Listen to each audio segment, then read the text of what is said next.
Star Trek IV: The Voyage Home.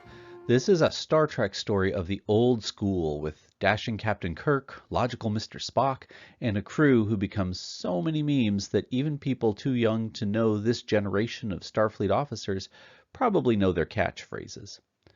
This particular installment of the 23rd Century franchise, believe it or not, has a lot to do with current-day anthropocentrism. Here's a quick synopsis. A weird alien spaceship heads to Earth and starts screaming at the oceans. No one knows why, but it's about to kill everybody. Mr. Spock figures out that the screams are humpback whale calls. The alien spaceship is looking for whales. Unfortunately, the whales were hunted to extinction in the 21st century, so our friends naturally go back in time to 1986 to find some whales. The joke, of course, is that the 20th century is as alien as anything they've ever encountered in the galaxy. They end up at a place called the Cetacean Institute, where a pair of humpback whales have been kept after they were rescued from San Francisco Bay.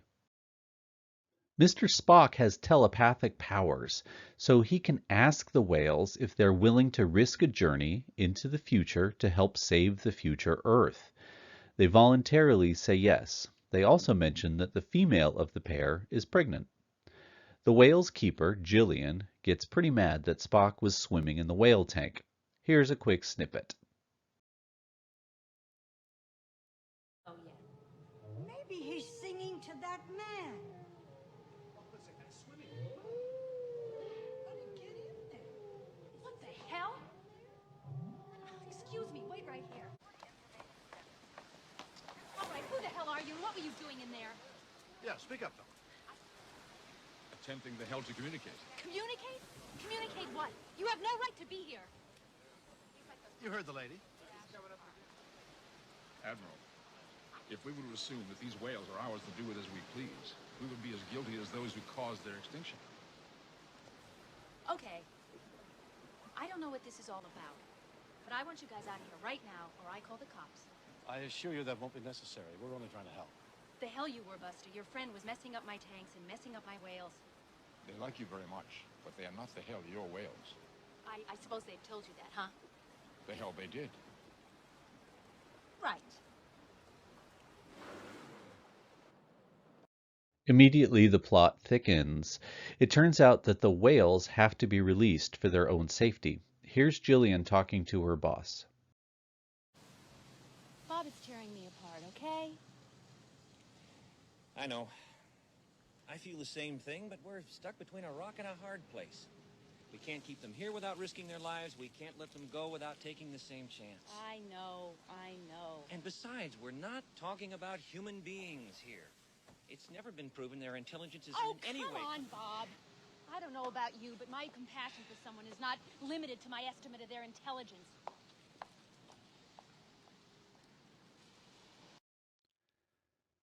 Ah, the intelligence thing. Whether it should or not, our relations with animals always exist on a spectrum, and a lot of us use what we perceive as an animal's intelligence to help us decide how to act toward that animal. But back to the movie. So, unfortunately, the whales get released before Mr. Scott can finish making the tank and beam them up. The crew jets off to the Bering Strait and rescues the whales from hunters who have targeted the pregnant female. This is a pretty satisfying scene for anyone who's ever wanted to banish whaling. Anyway, the whales get rescued and taken to the future. The whales explain the whole situation to the alien spaceship, and the world lives happily ever after. So first, a question. How does this representation reinforce ideas about distinctions between humans and other animals? Okay, so already a couple of interesting things here. First, the whales have been literally deterritorialized. They have been taken out of their natural environment and put into a tank. Wild animal rescue is an interesting human endeavor. Out of full disclosure, I should mention that it's one that I used to participate in myself. I was at the Marine Mammal Center for over 20 years. Jillian never asked if the whales wanted to be rescued, and I know this because she couldn't have asked, of course.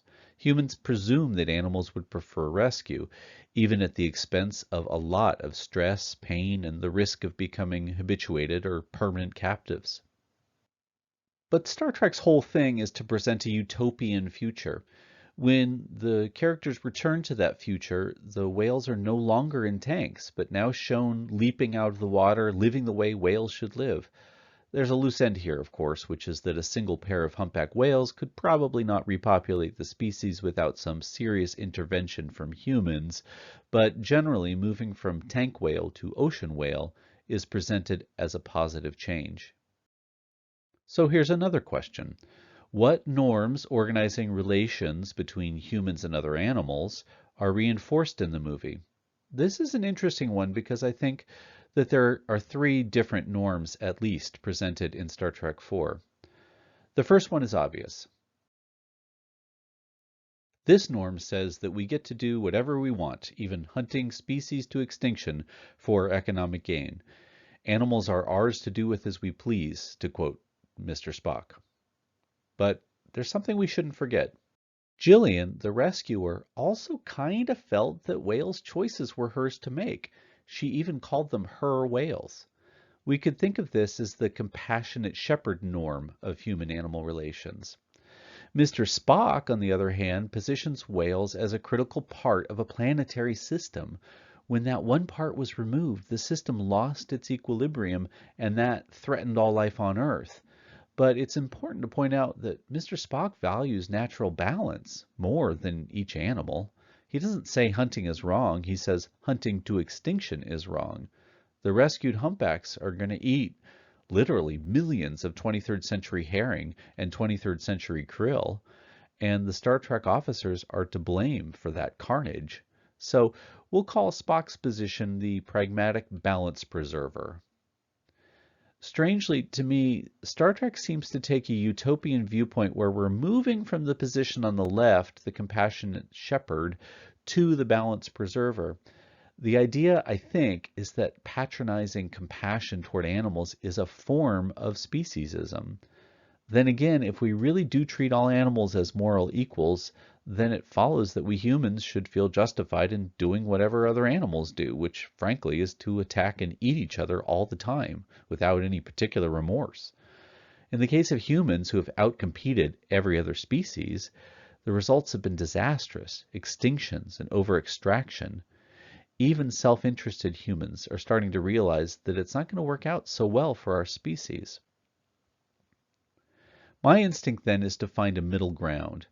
As humans, we do employ our compassion and our outsized power on this planet to care for individual animals, but at the same time, we seek to guide nature back into balance wherever possible, so it can take care of itself.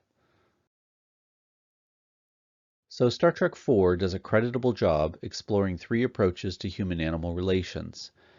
Of course, to go meta for a moment, the movie can only do this exploration by appropriating the animal stories in the first place. The filmmakers made use of these charismatic, large creatures as emblems of the dangers of extractive capitalism, not as persons in their own right. However, in doing so, they told a compelling story and potentially inspired some humans to make more ecologically sound choices, and that seems to me like a reasonable trade-off. Thanks so much for watching.